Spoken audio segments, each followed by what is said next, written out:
पढ़ने से पहले आज हम लोग को दो काम करना होगा। पहला काम करना होगा पर्सन पढ़ना होगा, और दूसरा एक पढ़ना होगा रोल ऑफ एक्सिलरी वर्ब। फिर हम लोग टाइम एंड टेंस स्टार्ट करेंगे, क्योंकि टाइम एंड टेंस एक बड़ा चैप्टर है। टाइम एंड टेंस लगभग आप मानते चलो कि 20+ क्वेश्चंस आपके एग्जाम में होंगे।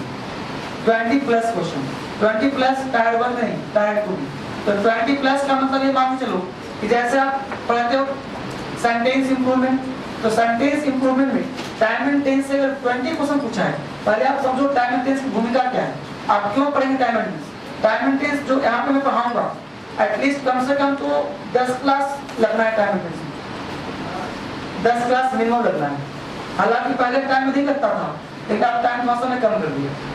अब यह टाइम कम करने के पीछे लॉजिक क्या है? सबसे पहले देखिए टाइम एंड टेंस में क्या जरूरत है। आप बनाओगे सेंटेंस इंप्रूवमेंट, इसमें अगर 20 मार्क्स के हैं तो मान लो कि 6 से 8 क्वेश्चन टाइम एंड टेंस का होगा। आप बनाओगे फिल इन द ब्लैंक्स, है ना, फिल इन द ब्लैंक या फिल अप ब्लैंक कर सकते। तो इसको जब बनाओगे आप तो फिल इन द ब्लैंक्स में कम से कम 20 क्वेश्चन है, तो 5 से 7 क्वेश्चन टाइम एंड टेंस का होगा। अगर बनाते हो कॉमन एरर, तो अगर 20 क्वेश्चन पूछा है तो मान लो कि 10+ क्वेश्चन यहां से होना है। बात समझ लो। इस तरह से अगर आप बनाते हो क्लोज टेस्ट, तो कम से कम 2 से 4 क्वेश्चन यहां से होना है, टाइम एंड टेंस होना है। मतलब कि जितने भी पार्ट हम लोग पढ़ते हैं maximum question time and tense chapter से होता है, प्रत्यक्ष अप्रत्यक्ष। ये पढ़ने समझ में आएगा। आप टोटल काउंट करेंगे, किसे भी काउंट करते हैं तो लगभग आप मान चलो कि 25 के अप्रॉक्स क्वेश्चन होते हैं। हमने 20 क्वेश्चन कहा, मतलब एक मिनिमम हमने कहा है, इससे अधिक होगा कम नहीं हो सकता। तो टाइम एंड टेंस कितनी बड़ी भूमिका है। तो टाइम एंड टेंस चैप्टर, अगर टाइम एंड टेंस आपको नहीं आता, चैप्टर नहीं आता, तो मान लो कि 22 चैप्टर आपको नहीं आता, और 22 से लगभग 20 मार्क्स से क्वेश्चन होते हैं। अगर टाइम एंड टेंस आपको नहीं आता तो आपको नरेशन नहीं आता, और नरेशन से 25 क्वेश्चन पूछते हैं 25 मार्क्स के।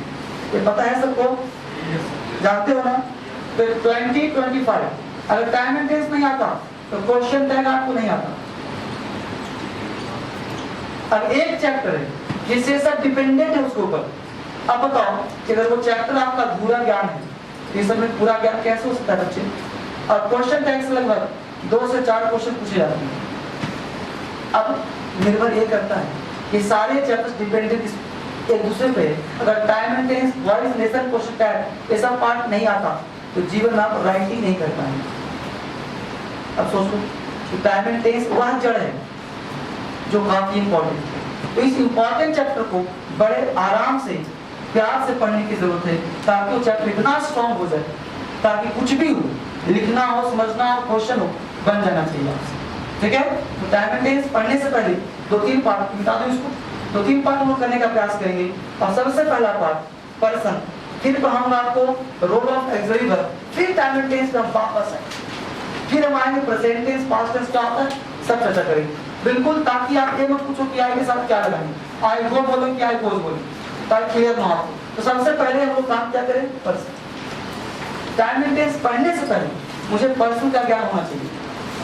पर्सन का ज्ञान नहीं है तो आप टाइम एंड टेंस का ज्ञान नहीं हो पाएगा। तो पर्सन क्या है, देखते हैं पर्सन का मतलब बच्चों का व्यक्ति। पर्सन का मतलब व्यक्ति। अब व्यक्ति हमेशा 3 होता है, एक व्यक्ति जो बोलता है, एक जो सुनता है, और एक जिसके बारे में बात करता है। एक व्यक्ति जो बोलता है, दूसरा जो सुनता है, और तीसरा जिसके बारे में हम बात करते हैं। जो व्यक्ति बोलता है ना, वो हमेशा होता है फर्स्ट पर्सन।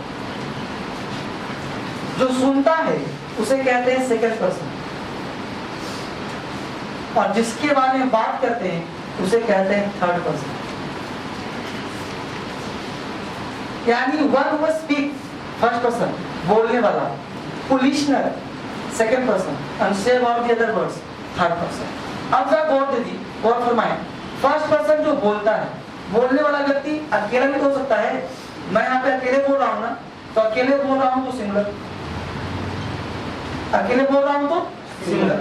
अगर एक से ज्यादा बोलूं तो, अगर अकेला बोल रहा हूं तो आई, एक से ज्यादा बोल रहे हैं तो वी।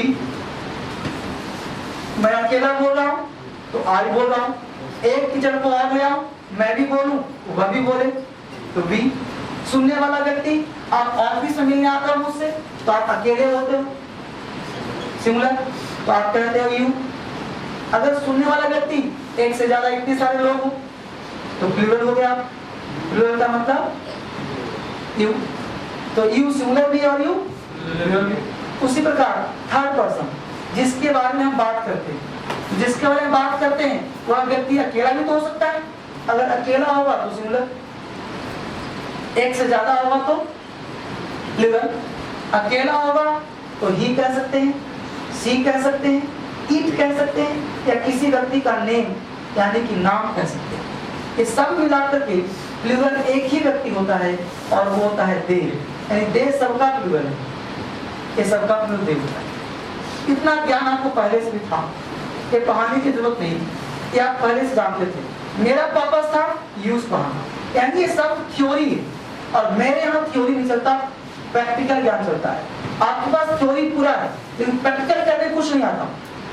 आप नेट पे किसी को कार चलाना, आप डालना नेट पे how to drive a car, आपको सिखाएगा कि ऐसे पकड़े, ये होता है स्टीयरिंग, ये होता है। एक महीना खूब सीखेंगे, आप रोड पे कार निकल जाए आपको कार स्टार्ट करना भी नहीं आएगा। यानी कार चलाने के लिए नेट प्रैक्टिस नहीं, रोड प्रैक्टिस जरूरत है। उसी प्रकार अंग्रेजी एक लैंग्वेज है, इसको पढ़ने के लिए थ्योरी नहीं प्रैक्टिकल ज्ञान चल सकता हो, क्योंकि लैंग्वेज आपको लिखना आना चाहिए, बोलना आना चाहिए और क्वेश्चन जिस चीज की तैयारी करने आए हो उसका प्रश्न भी बनना चाहिए, और उसी लेवल पे तैयारी में करवा रहा हूँ। तो सबसे पहले हमने कहा first person, second person, third person. अब देखो नेचर में क्या है वाला, तो पूछे कि आई सिंगुलर की प्लूरल तो क्या बोलोगे, बट आज तक बोलना कि नेचर में सिंगुलर बट यूज में प्लूरल, नेचर में बट यूज में।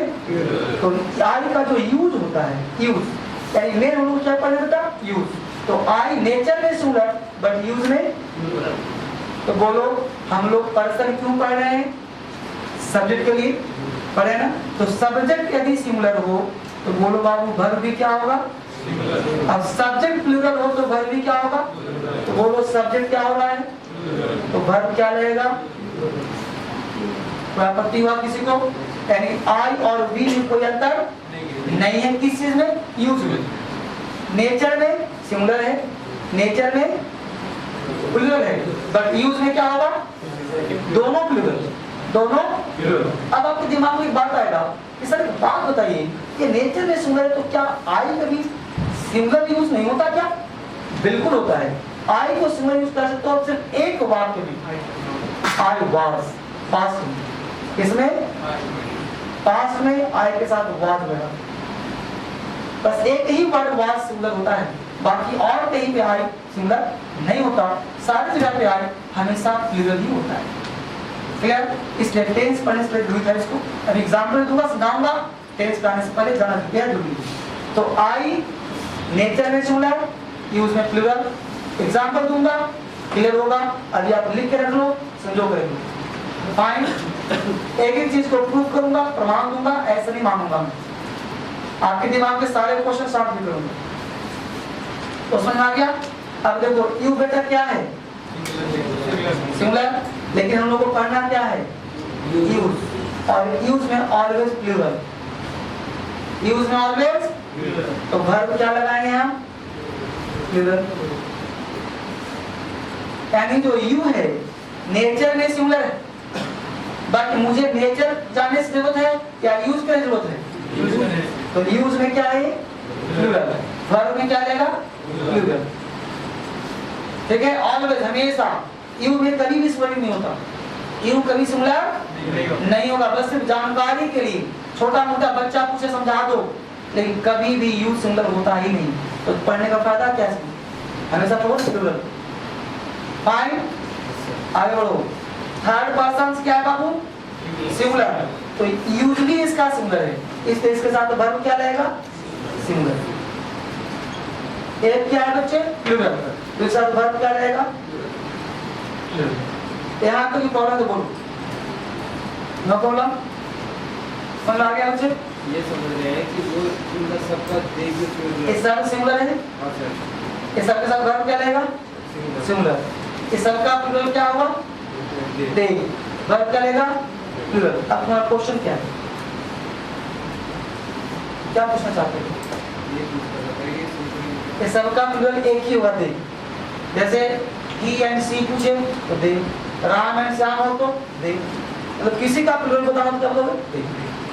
ठीक है, यस। पास्ट में वो सिंगुलर क्यों है?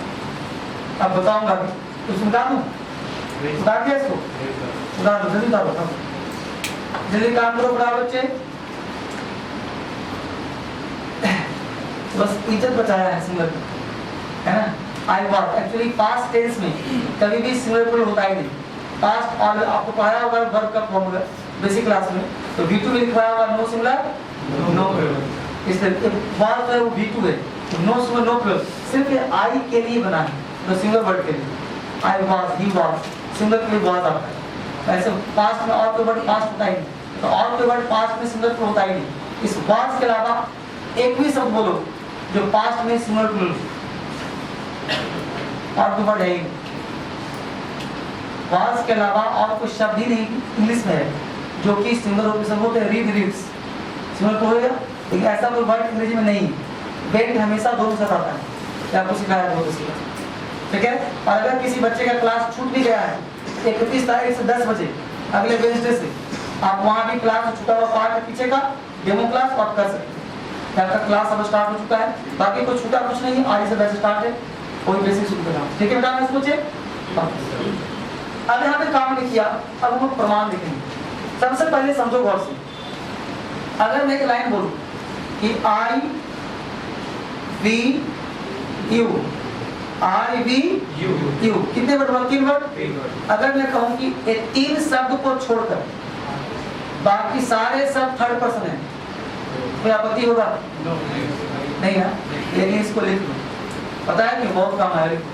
I we you, I we you, I we you के अलावे सारे सब्जेक्ट सिंगल होते हैं और थर्ड पर्सन के होते हैं। आई वी यू के अलावे सारे सब्जेक्ट सिंगल होते हैं और थर्ड पर्सन के होते हैं। दे तो पहले पता प्लूरल है, तो आई उसमें थर्ड पर्सन प्लूरल है, पता है तुम्हें? तो आई वी यू के अलावे सारे सब्जेक्ट सिंगुलर और वर्ब क्या है बच्चे? सिंगुलर। अब बोलो ये पेन कौन सा पर्सन है? पेन कौन सा पर्सन? थर्ड पर्सन, डरना नहीं है। बोलो टेबल कौन सा पर्सन? लाइट कौन सा पर्सन? फैन। तो बिल्कुल आंख बंद में बोलना है, मतलब 3 शब्द को छोड़कर बाकी सारे कौन से पर्सन? और सारे क्या होते हैं? टेंशन फ्री काम करना है। दूसरा, अगर मैं एक बार और बोलूं कि ए आई वी यू दे, ये 4 वर्ड है प्लूरल, बाकी सारे सिंगुलर। इसे लिख लो, I we you they, I we you they, एक प्लूरल, बाकी सब singular. I we you they plural और बाकी सारे सब्जेक्ट सिंगुलर, ठीक है। ये सब थोड़ा सा इसलिए लिखवा दिया ताकि आप दिमाग में बैठ जाए। अब वापस आते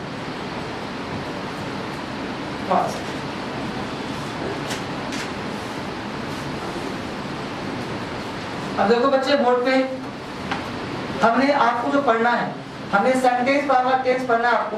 सब्जेक्ट और वर्ब 2 चीज होता है। अभी आपने जितना भी पार्ट पढ़ा, बोलो सब का सब क्या था? सब्जेक्ट। केस का मतलब सब्जेक्ट और वी का मतलब वर्ब। हमने अभी जस्ट कहा कि सारे सब्जेक्ट क्या होते हैं बालक? सिंगुलर होते हैं, तो वर्ब भी क्या लेगा? सिंगुलर। लेकिन वर्ब अपने नेचर से मजबूर है, सब्जेक्ट जन्म से सिंगुलर और वर्ब जन्म से प्लूरल। तो आज समझो कि आपके डिक्शनरी में जितने वर्ब हैं सब क्या होंगे? तो बोलो वो सिंगुलर है कि प्लूरल? बोलो, ईट सिंगुलर की प्लूरल? प्लूरल। लाफ सब प्लूरल है। इन डिक्शनरी में जितने वर्ब हैं सब क्या हैं? एकदम दिमाग में फिट कर लेना है इसको, भूलना कहीं मत। सब्जेक्ट सिंगुलर और वर्ब क्या बच्चे? लेकिन चाहिए क्या?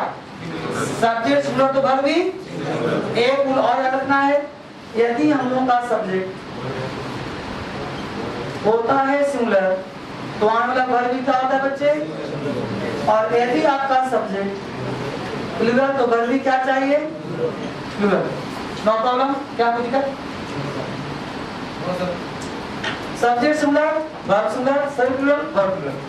अब सब्जेक्ट में अगर हम एस लगाते हैं, एस लगाते हैं, बोलो क्या बन जाएगा ये? वर्ब में अगर हम एस लगाते हैं, एस लगाते हैं, क्या बन जाना है? अगर मैं इसे क्रॉस कर दूं, सब्जेक्ट सिंगुलर तो वर्ब, सब्जेक्ट प्लूरल तो वर्ब। आपको दिक्कत हुआ? जैसे गो है, गो का क्या आगे कर देना है, ईट का क्या कर देना है, लाभ का क्या कर देना है, ठीक है। इसी प्रकार यहाँ पे बॉय, बॉयज, ठीक है ना, डॉग, डॉग। अब देखो कोई आपत्ति है एरो से? नहीं है, समझ आ रहा है? अब मैं आपको एग्जाम्पल दूंगा समझने के लिए। यहाँ तो कहा गया सबने subject singular, verb singular, subject plural, verb plural.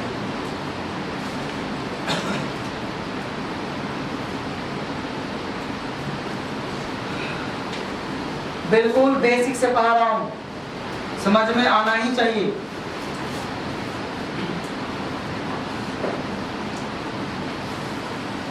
अब जरा बोर्ड पे ध्यान दो बच्चे, हमने एग्जांपल दिया बॉय और यहाँ पे एग्जांपल दिया बॉयज, दो वर्ड। अब आप ही सोच कर बोलो, बॉय का मतलब एक लड़का, तो बोलो बॉय सिंगुलर की प्लूरल, और बॉयज तो बोलो इसके साथ तो वर्ब क्या रहेगा, तो सिंगुलर ए वाला की ए वाला, नीचे वाला तो बॉय गो होगा कि गोज होगा, और बॉयज के साथ।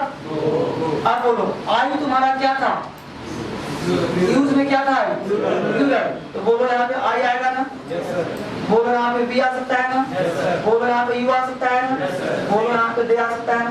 ये सब सिंगुलर है, तो सबके साथ तुम गो लगा सकते हो कि नहीं? इसका मतलब कि आई हुआ कि नहीं प्लूरल। जब बॉयज की फैमिली में आई आया, बी की फैमिली में, यू की फैमिली में, दे की फैमिली में, इसका मतलब ये सारे सिंगुलर तो वर्ब भी, ये सारे प्लूरल वर्ब भी प्लूरल। अगर आई तुम्हारा होता सिंगुलर तो फिर आई तुम्हारा चाहिए था यहाँ पे, क्या आई गोज होता? क्या आई गोज कहीं बोलते हो, यू गोज कहीं बोलते हो? नहीं ना। तो जब वर्ब तुम्हारा प्लूरल है, आई गो बोलते हो, यू गो बोलते हो, ही गो बोलते हो कि बोलो ही गो बोलते हो, ही गोज, क्योंकि ही पता है सिंगुलर है। नेचर में भी आप यूज में, लेकिन आई नेचर में सिंगुलर है बट यूज में, तो प्रमाण मिल गया, प्रूफ मिल गया कि आई है प्लूरल। अगर आई प्लूरल नहीं है तो फिर गोज लगा, डिक्शनरी के सारे वर्ब होते हैं प्लूरल। तो जहां आई होगा वहां यू होगा, जहां यू होगा वहां दे होगा, जहां दे होगा वहां बॉयज होगा। तो बॉय तो पक्का प्लूरल है, उसके फैमिली में आ रहा है, जिस फैमिली का है नेचर वही का होगा। तो बोलो हुआ तो नहीं प्लूरल, बताओ मुझे। किसी को प्रॉब्लम है तो बहस करो मेरे साथ, आगे बढ़ चलें, ठीक है। तो लिखो रोल ऑफ एक्सिलरी वर्ब। फिर कहाँ बेटा हम लोग का पर्सन, पर्सन समझ में आ गया? पीछे से कोई दिक्कत है बच्चे किसी को? नहीं, चलिए वापस। तो हमने पढ़ा पर्सन, और पर्सन हमने सीखा सब्जेक्ट सिंगुलर तो वर्ब भी सिंगुलर, सब्जेक्ट प्लूरल तो वर्ब भी प्लूरल। ये बेसिक क्लास है, टेंस पढ़ने से पहले ये जानना जरूरी है, क्योंकि टेंस तो एक से मैं क्या आम बात की है, टेंस ऐसा होता है, लेकिन उससे पहले तुम्हें ज्ञान होना चाहिए होता क्या है। हेडी बनाया बच्चा, क्या पढ़ा था? Role of. पढ़िए, the role of auxiliary verb, the role of auxiliary verb, auxiliary verb का रोल, यानी यहाँ पे हम लोग को रोल पढ़ना है कि भाई कैसे इसका यूज हो। क्योंकि आप टेंस स्टार्ट करोगे तो टेंस में उसका यूज कैसे होना है, भूमिका क्या है। तो सबसे पहले तीन चार्ट बनना होगा। वर्ब टू बी, इस पार्ट को निकाल रहा हूं, आपने लिख लिया ना? Yes sir.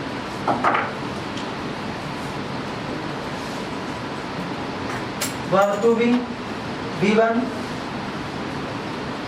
V2, V3, V4 और V5। जैसे आप बोलते हो go, went, gone, going, goes. V1 को कहना आज से प्रेजेंट और V1 को कहना बेटा आज से प्लूरल। अभी जब देखा था ना डिक्शनरी के सारे वर्ब क्या होते हैं प्लूरल, तो बोलो V1 प्लूरल हुआ ना। V1 को प्रेजेंट कहना, आपको भी टेंस नहीं पाया बट आप V1 को कौन सा टेंस कहना प्रेजेंट है। V2 को कहना पास्ट बिना टेंस पढ़े, जहां V2 मिले पास्ट कहना। V3 को तुम परफेक्ट कहना और V4 को कॉन्टिन्यूअस कहना और V5 को प्रेजेंट कहना और सिंगुलर कहना। क्लियर? V5 का मतलब बेटा पता है ए से आई एस, ए से इज। जैसे go, went, gone, going, goes, eat, ate, eated, eating, eats. Clear? अब यहां देखो verb to be, verb to, verb to do, verb to need, verb to dare, verb to will। अब यहाँ तो word है verb to be। to be का मतलब होता है होना, to do का मतलब करना, to have का मतलब रखना, to need का मतलब जरूरत, dare का मतलब साहस, will का मतलब इच्छा। एक sense verb to be, V1 MR, बिल्कुल कंसेप्ट में चेंज करूंगा आपका। To do, do, have, need, dare, will,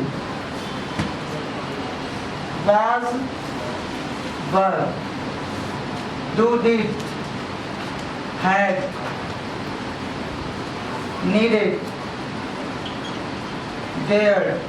अब ध्यान देना इसे विल्ड कहेंगे। लोग तुमसे कहेंगे गलती से हो गया, वुड होना चाहिए, ये वुड नहीं हुआ, कैन वुड नहीं है, विल विल है, मेन वर्ब अलग है ना। ध्यान देना गलती नहीं होता यहाँ पे। Been, done, had,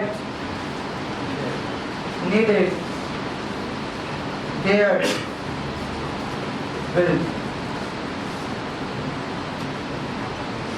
being, doing, having, needing, daring or willing, is, does, has, needs, dares, wills। ठीक है बच्चे, इसको आप फटाफट लिखिए स्पीड में, जो हम आगे काम करेंगे।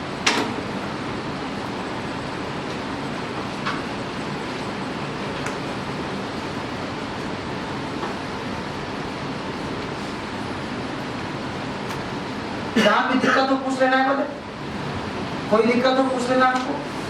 वर्ब टू बी होना, am are, was were, being, being, is. Verb to do करना, do, did, done, doing, does. To have रखना, have, had, had, having, has. To need का मतलब जरूरत, to need, needed, needed, needing, needs. Dare का मतलब साहस करना, to dare, dared, dared, daring, dares. Will का मतलब इच्छा, will, will, will, willing, wills. ये विल वुड वाला विल नहीं है, ये वोकैब वाला विल। ऐसे अगर कहोगे तो कैन वुड, तो कैन को थोड़े यहाँ पे आएगा, मे में थोड़ा आएगा। ये विल विल है। मेन वर्ब इच्छा वाला, और वो जो मॉडल्स होता है वो मीनिंगलेस होता है, मीनिंगलेस, उसका अपना कोई मीनिंग होता है नहीं। मॉडल्स आर मीनिंगलेस वर्ड, उसके कोई हिंदी नहीं, मीनिंगलेस। अगर मीनिंगफुल होता तो मेन वर्ब क्यों आता उसके साथ, है ना? इसमें बिना मेन वर्ब का मॉडल्स होता ही नहीं, तो बिना मेन वर्ब होता ही नहीं तो मीनिंगफुल हुआ काम, है ना? इसे कॉपी कर लिया आपने? चलिए कॉपी कर लिया तो समझना है बहुत बारीकी से। अब बारीकी समझना ये है कि मैं आपसे पूछूं, बस समझना लॉजिक, बिल्कुल मैथ की तरह अंग्रेजी समझो, साइंटिफिक अप्रोच, लैंग्वेज है और लैंग्वेज बिल्कुल समझ होती है। हमने तुमसे पूछा गो, तो समझना गो से, बोलो गो तुम्हारा गिवन है कि नहीं? गो है गिवन, गो मतलब जाना, उसी प्रकार डू बी मतलब भी हो ना, उसी प्रकार डू मतलब करना, तो जैसा गो वैसा डू। तो जिस प्रकार गो तुम्हारा गिवन है तो गो कौन सा टेंस, प्रेजेंट टेंस हुआ ना बच्चे? तो बोलो एम आर गिवन हुआ कि नहीं हुआ? तो बोलो गिवन हुआ, तो बोलो एम आर गिवन हुआ कि नहीं हुआ? बोलो ये सारे वर्ड हुए नहीं गिवन, तो ये सारे टेंस प्रेजेंट टेंस है कि नहीं? तो कहीं तुम इज एम आर देखोगे तो कॉन्टिन्यूअस टेंस बोलोगे कि प्रेजेंट टेंस बोलोगे? यानी इज एम आर देखो कहां गया, एम आर गिवन प्रेजेंट हुआ कि नहीं हुआ? बोलो डू प्रेजेंट हुआ कि नहीं हुआ? हैव प्रेजेंट हुआ कि नहीं हुआ? बोलो ये सारे वर्ड प्रेजेंट हुआ कि नहीं हुआ? बोलो। अगर मैं तुमसे कहता हूं I have a car, I have a car, तो इसका अगर मैं पूछूं कि टेंस का नाम बताओ तो क्या बोलोगे?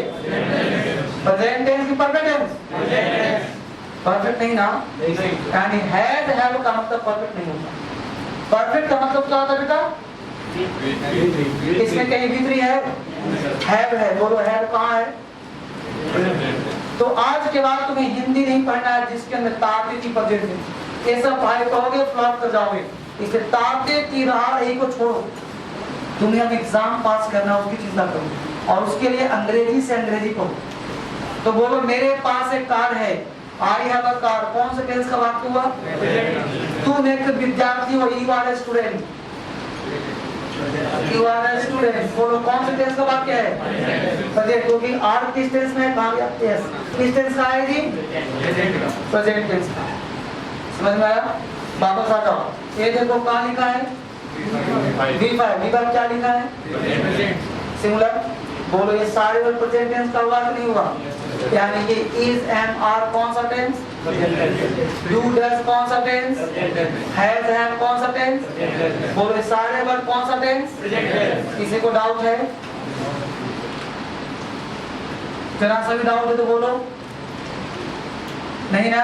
हमने बोला ही विल्स टू गो, अब ही विल्स मतलब जाने की इच्छा है, तो बोलो कौन सा टेंस हुआ?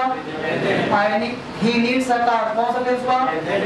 आई एम अ स्टूडेंट, कौन सा टेंस हुआ? तुम कुछ सोच रहे हो? हाँ? कोई डाउट तो पूछ लेना है, क्योंकि तुम जो पढ़े हो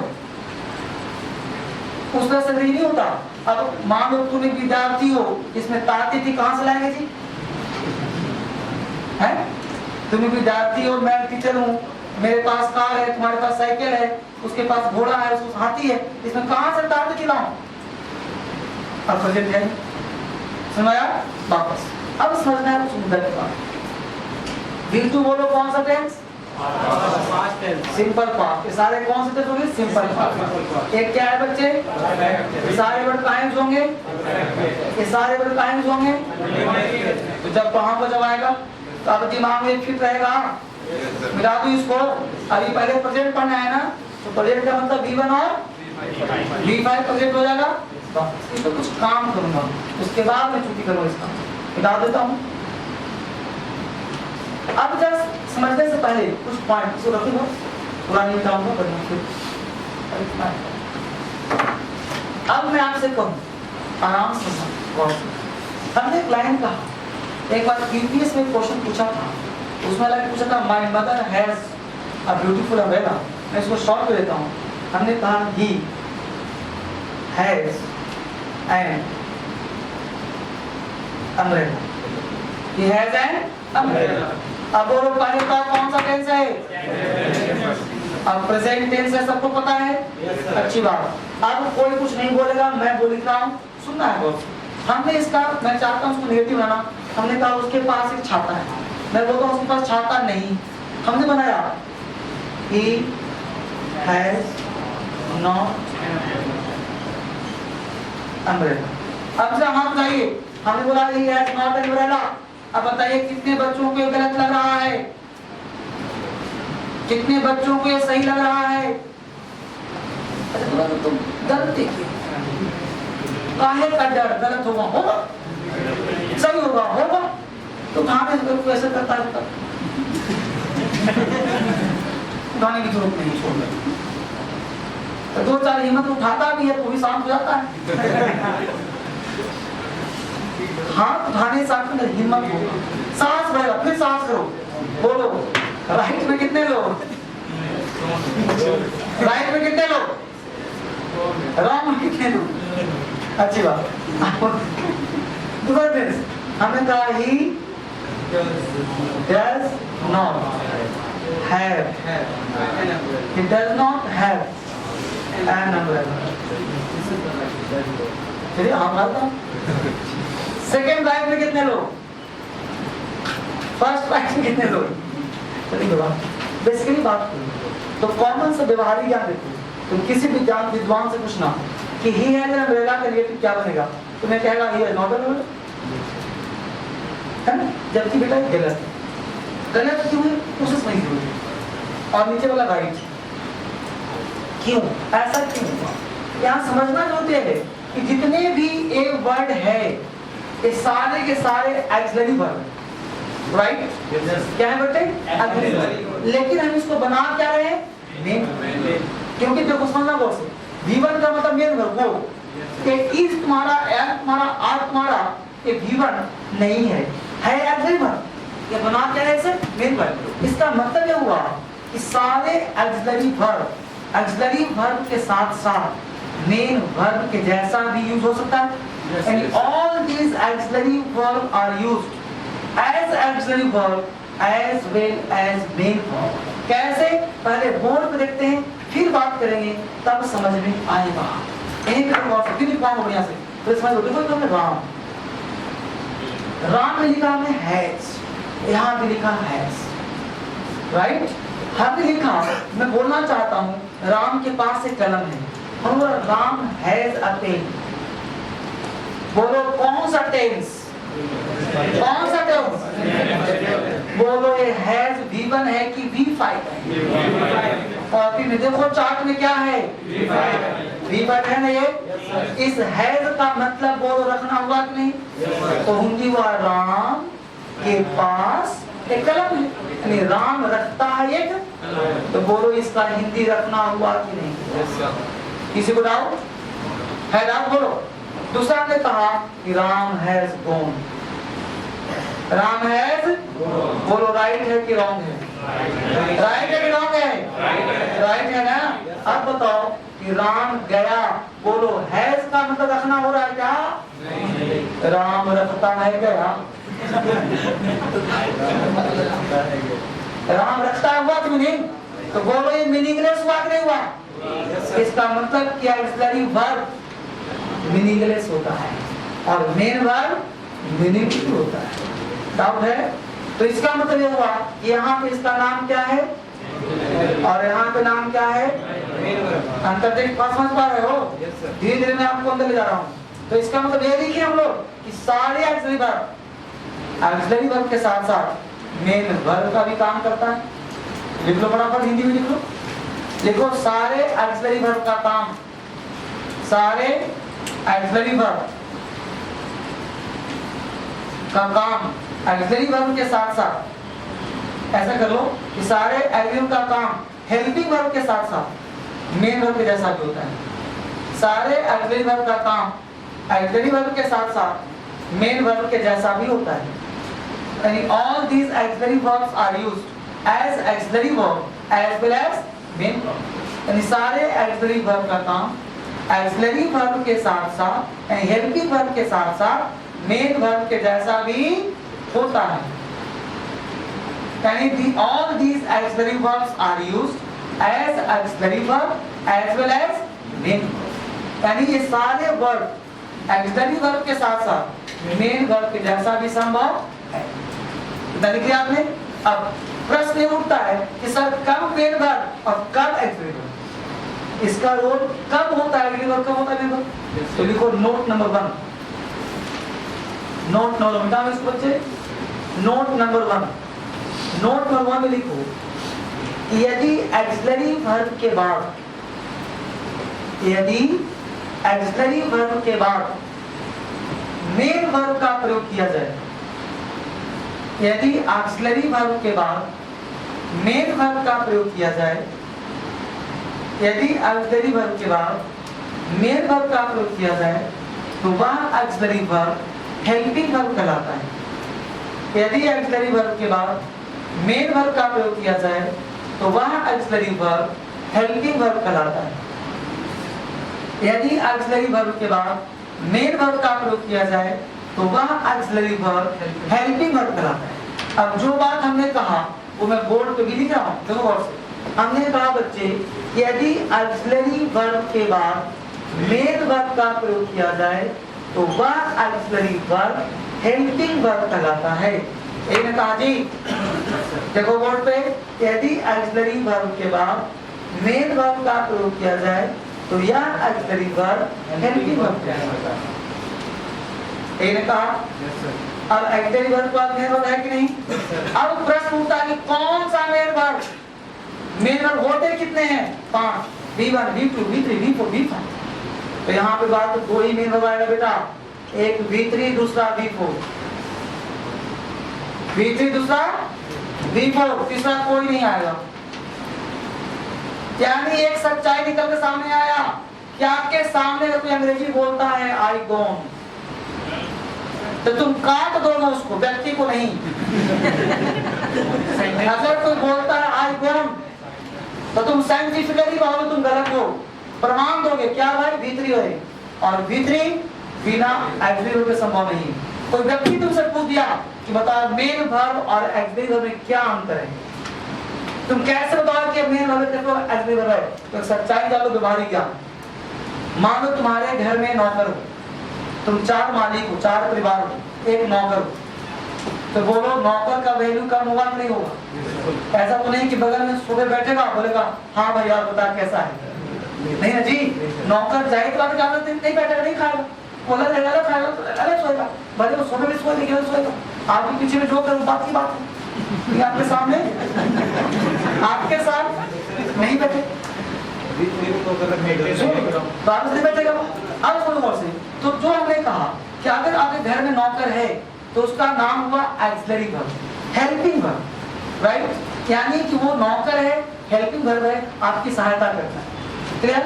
तो नौकर मालिक के उपस्थिति में नौकर कहलाता है। अगर मान लो चारों मालिक चला गया विदेश, घर में अकेला बन गया मालिक, नौकर अकेला है, तो उस घर का मालिक कौन बनेगा? यानी मालिक उपस्थित है तो उसका नाम हो गया नौकर, मालिक एब्सेंट है तो उसका नाम हो गया मालिक। ये बात समझ आया नहीं? आप बोलिए। यानी कि एक्सिलरी वर्ब और मेन वर्ब, मेन वर्ब अगर है तो इसका नाम हुआ हेल्पिंग वर्ब। क्लियर? अब इसमें 2 ही मेन वर्ब है, गोन और कोई। यानी अगर किसी ने बोले तुमसे अंग्रेजी में आई गोन तो तुम गलत बोल रहे हैं। सही क्या होगा बच्चे? I have. यानी यहाँ पे नौकर रहना पड़ेगा, आई हैव। अब सही। किसने तुमसे कहा आई गोइंग, बोलो राइट है कि रॉन्ग है? तो क्या बोलना होगा? I am. यानी V4 और V3 कभी अकेले, एक लाइन लिख लो, V3 और V4 बिना एक्सिलरी वर्ब के नहीं आते।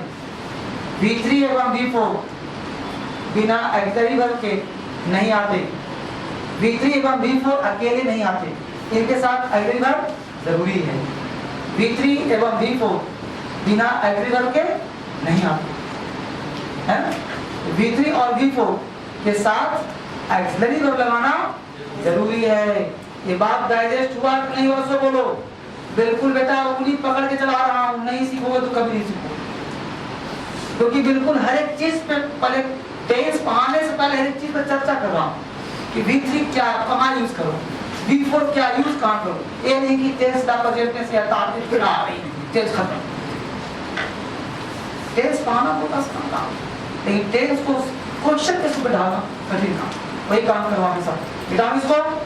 अब हमने कहा यदि नोट नंबर 3 लिखो, नेट नंबर 2 लिखो, यदि ऑक्सिलरी वर्ब के बाद मेन वर्ब का प्रयोग ना हो, यदि ऑक्सिलरी वर्ब के बाद मेन वर्ब का प्रयोग ना हो, अगला नोट है बच्चे, यदि ऑक्सिलरी वर्ब के बाद मेन वर्ब का प्रयोग ना हो, बल्कि यदि ऑक्सिलरी वर्ब के बाद मेन वर्ब का प्रयोग ना हो, बल्कि कोई नाउन, बल्कि कोई नाउन या अदर वर्ड का प्रयोग हो, बल्कि कोई नाउन या अदर वर्ड का प्रयोग हो। यदि ऑक्सिलरी वर्ब के बाद मेन वर्ब का प्रयोग ना हो, बल्कि कोई नाउन या अदर वर्ड का प्रयोग हो, बल्कि कोई नाउन या अदर वर्ड का प्रयोग हो, तो वह ऑक्सिलरी वर्ब, तो वह ऑक्सिलरी वर्ब मेन वर्ब कहलाता है, तो वह ऑक्सिलरी वर्ब मेन वर्ब कहलाता है। यदि ऑक्सिलरी वर्ब के बाद मेन वर्ब का प्रयोग ना हो, बल्कि कोई नाउन या अदर वर्ड का प्रयोग हो, तो वह ऑक्सिलरी वर्ब मेन वर्ब कहलाता है। जो मैं कहा वो लिख रहा हूं। हमने कहा बच्चे यदि ऑक्सिलरी वर्ब के बाद मेन वर्ब का प्रयोग ना हो, बल्कि कोई नाउन या अदर वर्ड का प्रयोग हो, तो यह ऑक्सिलरी वर्ब मेन वर्ब कहलाता है। यही कहा जी, यदि ऑक्सिलरी वर्ब के बाद मेन वर्ब का प्रयोग ना हो, बल्कि कोई नाउन या अदर वर्ड, नाउन या अदर वर्ड का प्रयोग हो, तो यह ऑक्सिलरी वर्ब मेन वर्ब कहलाता है। बोलाओ, अब तुमसे पूछ रहा हूं कि मेन वर्ब क्या होगा? बोलो V1 हो सकता है, बोलो V5 हो सकता है, बोलो V2 हो सकता है, क्या V3 हो सकता है? अगर कोई कहे आप V3 हो सकता है तो V3 मानोगे? क्यों नहीं मानोगे? क्योंकि उसको खुद ही चाहिए। V4 हो सकता है? नहीं, क्योंकि उसको भी चाहिए नौकर, है ही नहीं। यानी V1 हो सकता है, V5 हो सकता है, V2 हो सकता है। तो डाउट है? ये डाउट है बच्चे? नहीं ना? अब एग्जाम्पल देते हैं। हमने कहा यहाँ पे एग्जाम्पल ग्रुप में, सुनो, हमने कहा बेटा ही, अब ही के साथ V1 हो सकता है, V5, V2, राइट? अब एक फैक्ट है, बोलो क्लियर नहीं? अब हमने कहा he has a car, he has a car. यदि ऑक्सिलरी वर्ब के बाद मेन वर्ब का प्रयोग ना हो, मेन वर्ब, बल्कि कोई नाउन, नाउन है कि नहीं, तो यह ऑक्सिलरी वर्ब। तो बोलो हैज मेन वर्ब नहीं बोलो। अब हैज का काम कैसा? V5 हिंदी का होगा। अब जब मेन वर्ब बन गया तो पावर में आ गया भाई, फिर काम भी तो करेगा मेन वर्ब का ही। तो मेन वर्ब के साथ कभी नॉट नहीं लगता। क्यों भाई? जैसे हमने बोला, जिस प्रकार बोला आई हैव द कार, समझो गौर से, उसी प्रकार मैं कहा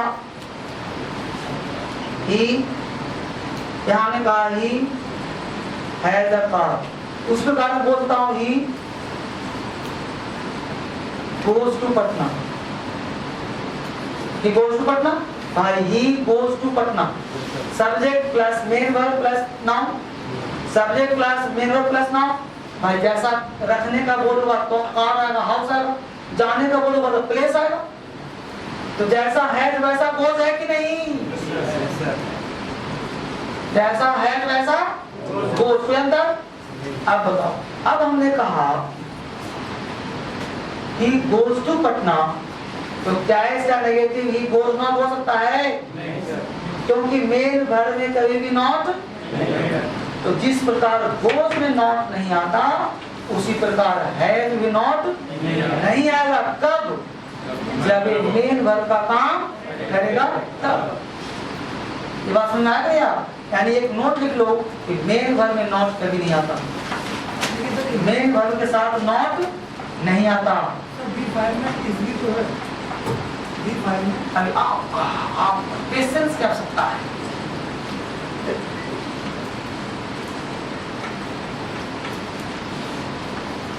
हैज के साथ नॉट कभी नहीं आता, तो गोज मेन वर्ब के साथ नॉट कभी नहीं आता। तो बोलो गो ही गोज टू पटना, तो बोलो ही गोज नॉट होगा बच्चे। उसी प्रकार ही हैज अ कार का he has not a car होगा नहीं होगा। तो बोलो ही गोज टू पटना का डज नॉट को बोलते हैं ना। तो अब बताओ प्रश्न उठता है कि ही हैज अ कार क्या ही हैज नॉट नहीं बोलेंगे, क्या बोलेंगे? ही does not have नॉट, फिर हैव क्यों बोल रहे हैं, हैज क्यों नहीं? ध्यान देना बच्चे, समझना तो पहले V5 और V2 सिर्फ पॉजिटिव में रहता है, ठीक है बच्चे, पॉजिटिव में।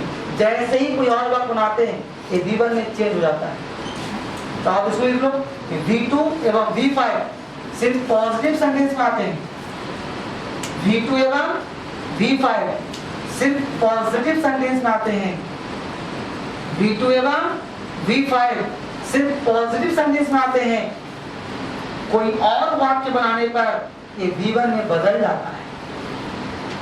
कोई और वाक्य मतलब नेगेटिव, इंट्रोगेटिव, डब्ल्यूएच फैमिली कुछ भी बना दो, सिर्फ पॉजिटिव होना चाहिए। तो V1, V2 एवं V5, V2 एवं V5 सिर्फ पॉजिटिव सेंटेंस में आते हैं। जैसे ही कोई और वाक्य बनाए नेगेटिव, इंट्रोगेटिव, फिर V1 में बदल जाते हैं। क्लियर? क्यों बदलते हैं ये सब टेंस में पढ़ाया जाएगा। क्यों होता है टेंस डिस्कस होगा। तो यहाँ तक दोनों को दिखा दे बच्चे। तो he does not have a car, तो हैज का V1 क्या है वाला? हैव। तो हो जाएगा ही डजंट हैव। ये हैज का V5, ये हैव हो गया V1। तो he does not have a, तो आपत्ति है नहीं ना? अगला यहाँ तक मिला दूं, अच्छी बात। अभी एक और क्वेश्चन देने के बाद ये बात कहूँगा, उतारो जल्दी उतारो, सोचो ना। अभी आपको ये रोल ऑफ एग्रीवर्ब में मोस्ट दे देना है, उसके बाद हम सीधा आएंगे टेंस पे। बिल्कुल देखो, कोई चीज पढ़ना और एक होता है बढ़िया से पढ़ना। तो अब मेरे पास हो बढ़िया से काम दो, दोबारा एक ही चीज को बार बार अंग्रेजी में नहीं पढ़ना। अंग्रेजी एक बार पढ़ लिया कोर्स खत्म, मतलब कि अंग्रेजी आता है। क्वेश्चन बैठो 150, 200, 200 होना चाहिए। समय के अभाव में आप 180 बना कर ये नहीं क्वेश्चन छूटना, बस जैसा कहता हूँ वैसा ही करो। मिटा दूं इसको वापस। अब ठीक ऐसी भी तो आप हेल्प करना मेरा। हमने बोला I had my lunch, I had my lunch. बोलो कौन सा टेंस का है? टेंस का नाम बताओ पूरा। कितने लोग सिंपल पास्ट में आपका ये, कितने लोग पास्ट परफेक्ट टेंस में आपका ये? अब जो हाथ नहीं उठा वो किस दुनिया में है? अभी 5-10 लोग उठाए हाथ। फिर से एक बार, कितने लोग सिंपल पास्ट में हो? तो इस बैच को पढ़ाने की जरूरत है। ठीक, अब बोलो आई हैड अ कार का नेगेटिव क्या बनेगा? आई हैड माय लंच का क्या बनेगा? आई डिड नॉट हैव की had. I did not have didn't क्या बोला? यही ना जी? क्या did not have my had बोलो ना? नहीं had did not have had बोलो। अभी तो बताया नहीं, अभी बताया नहीं हूँ। V5 V2 क्या होता है? पॉजिटिव क्या चीज होता है? C1 जैसे नहीं होता। आई हैव तो डिड नॉट हैव वाला क्या होगा? हैव होगा ना? मैं जानबूझ के दिया था ताकि भूल से भी भूल ना हो। Did not have, I did not have my lunch। समझ आ रहा है? क्योंकि हैड V2 है। चार्ट में देखो V2 है कि नहीं? अब तुम कहोगे कि चार्ट में सर V3 भी है कि नहीं? चार्ट में बोलो, क्या तुम्हारे पास प्रमाण है कि V3 नहीं है? बोलो चार्ट में देखो, लिखा चार्ट में जी V3 में हेड है कि नहीं, V2 में हेड है कि नहीं।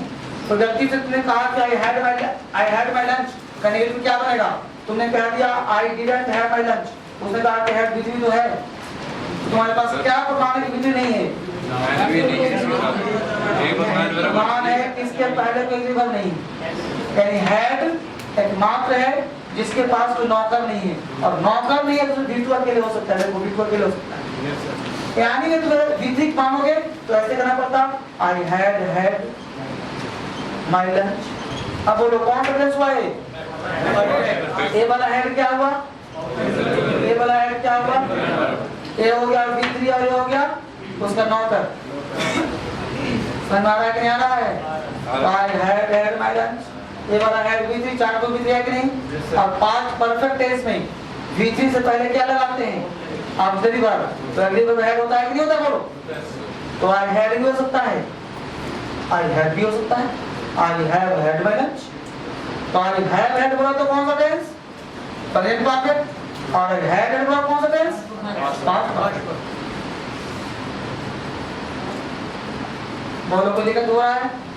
बाकी टेंस में जब हम आएंगे ना, एक एक टेंस जब कहूंगा